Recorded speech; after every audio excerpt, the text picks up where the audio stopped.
Imagine living in the home that started it all right here in Wellington. Guys, today we are in Little Ranches, and I'm excited to share with you a piece of history and give you the rare opportunity to make this piece of history your own. Guys, today we are going to take a tour of the man's home that started Wellington. He was the visionary, he was the creator, he was the architect, and he was a major influence in bringing the Winter Equestrian Festival to Wellington and as we know it today. Guys, today we are taking a tour of the original Stribling house. And guys, if you know Stribling and you know how Wellington was started, you understand that this will not just be any other home.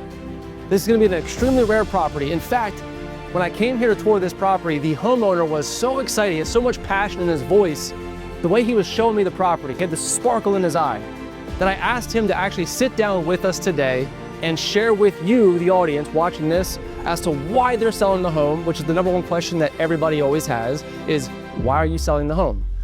So guys, today he's gonna sit down with us. I'm gonna show you guys the inside of the property, and I can't wait for you guys to see it. So without further ado, I can't wait for you guys to see the inside.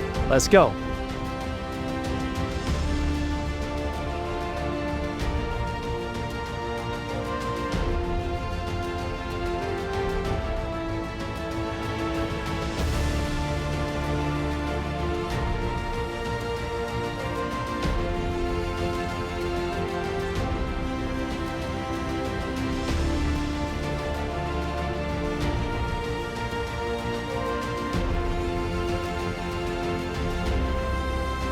All right, guys, thank you for coming inside with us. Today, we're doing something a little bit different, as I mentioned earlier. So I got Bill and Christy here with me. They're the owners of the original Stribling house.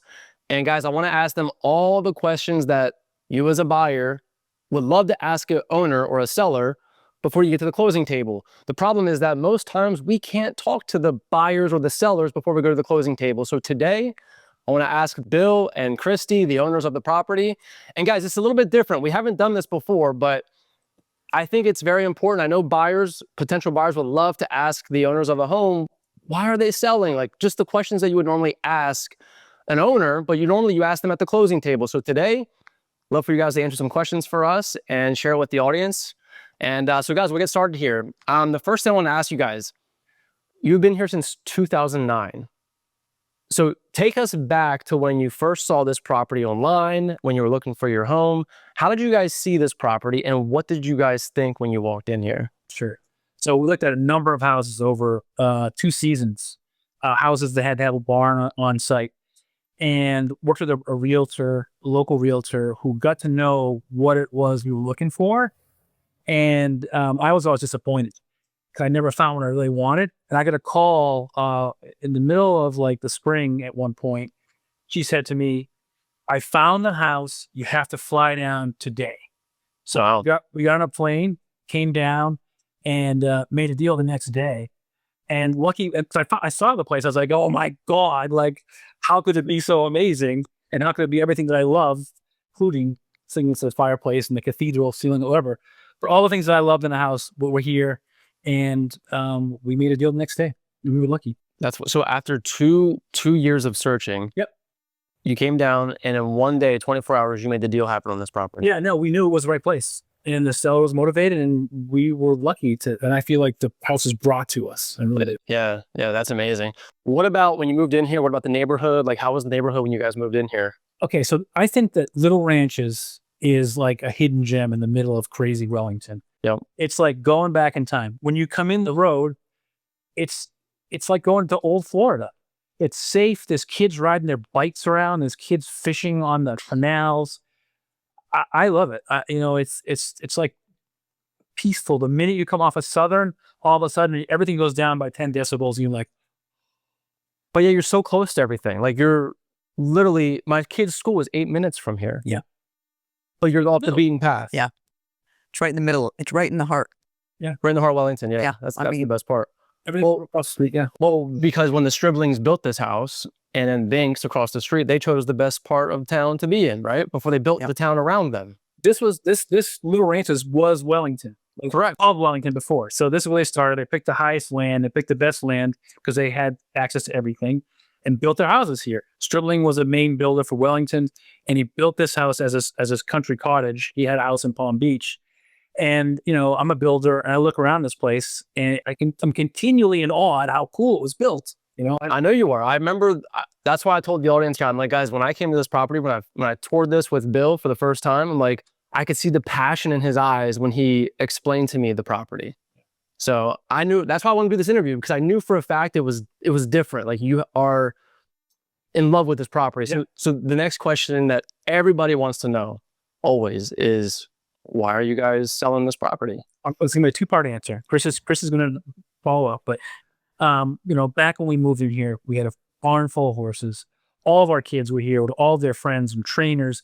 It was mayhem. It was the most amazing time of life. And it was just so busy, and the house accommodated everything, and everyone loved being here.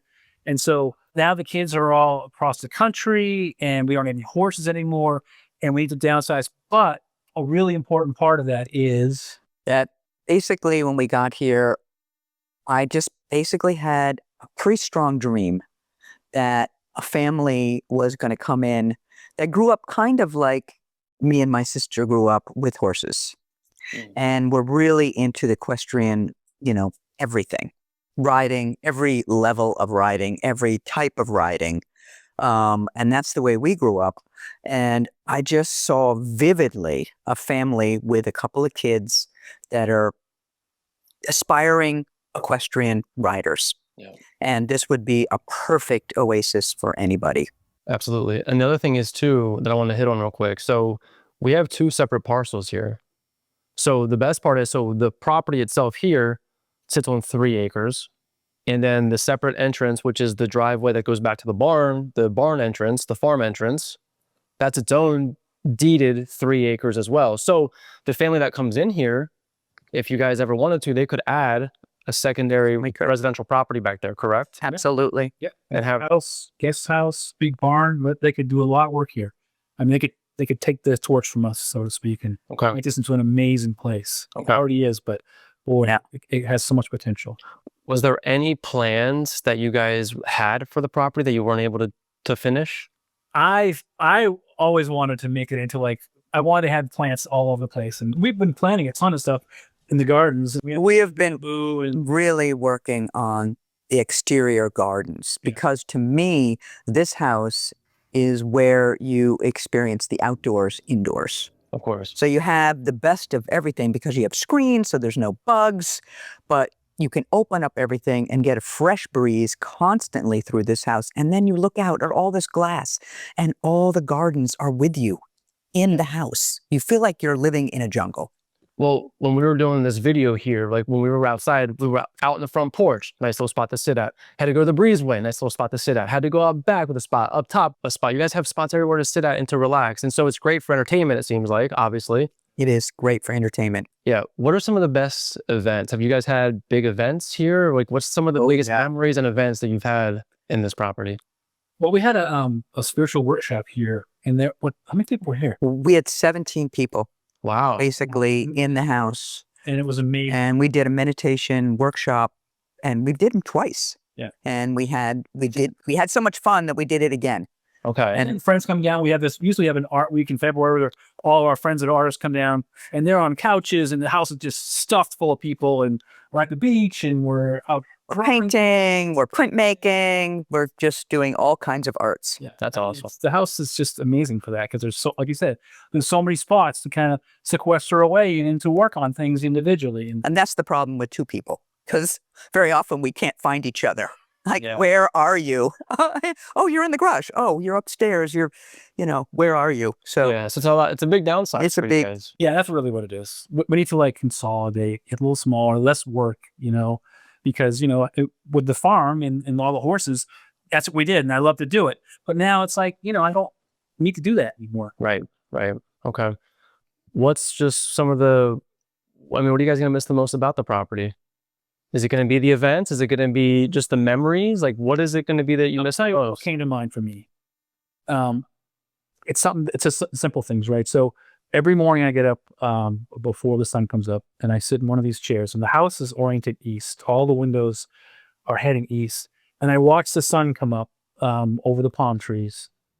And then when it comes above the palm trees, it floods in through all these windows. And the house, it's like a cathedral. It just fills with light. And then it's like, then it's coffee time and we'll sit and do our tarot cards or whatever. But it's that peaceful time in the morning with the sun coming in. And that's honestly the thing that I'll probably miss the most. Like that morning routine. Yes. Because the day starts and it's mayhem, it's fun. But I just love that part. The ambiance. Yeah. Because the house really is oriented towards the east, and boom, it floods in. Wow. Yeah, that's really impressive. I guess the last thing I want to ask you guys real quick, is there anything, like, I guess in general, like anything you guys wanted to really share about the property with the way the Striblings built the house, the features of the house, any quirks of the house? Like, what are some things that when you bought this, I know there were some things that you weren't expecting, you didn't even know about this house has when you first bought it. I feel like the house is really a design and a dream of Sandra Stribling. I feel like she was kind of the brains behind designing this country house for her family, and they had 4 kids. Okay. And I think they lived in West Palm Beach or Palm Beach, and then they would fly in because there was no roads here. This was all swamp. Yeah. And but I think the brawn of the house is really Jerry Stribling, because Bill will explain the structure. Yeah.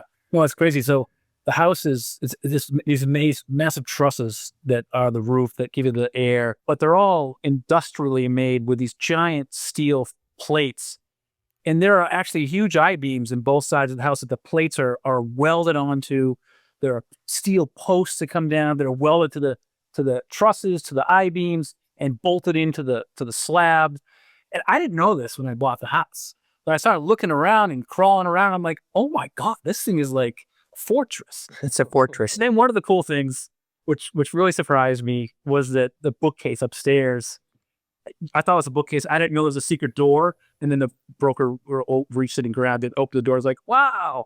And we bought the house, the connector part that's over the breezeway was an open room with a pool table. Oh, wow. Okay. Awesome, like hangout room. And since then we've added 2 bedrooms to it. But that secret door is something that always. And I really like that. I appreciate that they bought Pennsylvania brick. So everything is just so foolproof. Like the floor is indestructible and such a beautiful herringbone. And the pickled wood. I just love the pickled white wood. Well, it just gives it a whole different look, a whole different feel when you walk in here with the pickled wood everywhere. Yeah. So an amazing job. And it feels like a very Hawaiian house. It's a Hawaiian design, I believe, where just airflow. It's just constant airflow. We never put the AC on. So one more thing comes to mind is that there's a giant fan. There's like a 4-foot diameter fan up in the eave up there, and I could never figure out why it was. I didn't even know how to turn it on.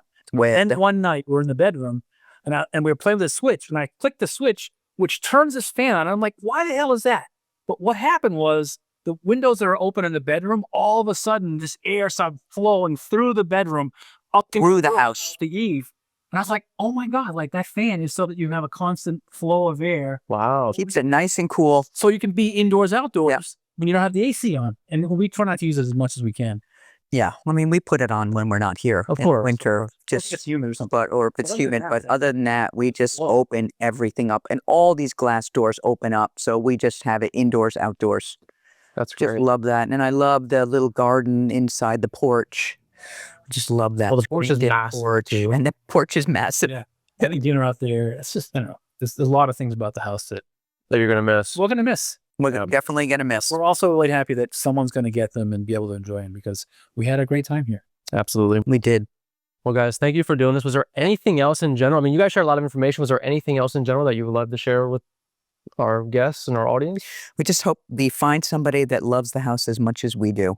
Yeah. And that it wouldn't be taken down. Of course. And made into some kind of modern, because this is old Florida. This is tradition. This is something you cannot find. This is 1982 Stribling House, and it's formidable. Built for the ages. Yeah, and you feel it when you walk into it. So, perfect. Well, guys, thank you so much. Guys, if you want to take a tour of the beautiful original Stribling House, reach out to myself, Zach Kleindens, 561-837-0032. Can't wait to bring you guys through. Thank you. All right, guys, so it's bittersweet for the homeowner to say bye to this beautiful property. As you guys could tell in the video, Very energetic, very passionate about this home. He's been here for 15, 16 years. They love this property. They're just ready to downsize at this point. So if you guys are interested in taking a tour of this property, guys, listen, they literally have neighbors and guests that come over here all the time to ask about this home. If you're serious about this property, you want to take a look at it, get a better look inside in person, feel free to give me a call or send me a text. My name is Zach Kleindens with eXp Realty. My phone number is on the screen. I'm happy to help you guys out, happy to give you guys a private tour. Remember, my phone is always on me. Give me a call or send me a text, and I'll talk to you guys soon.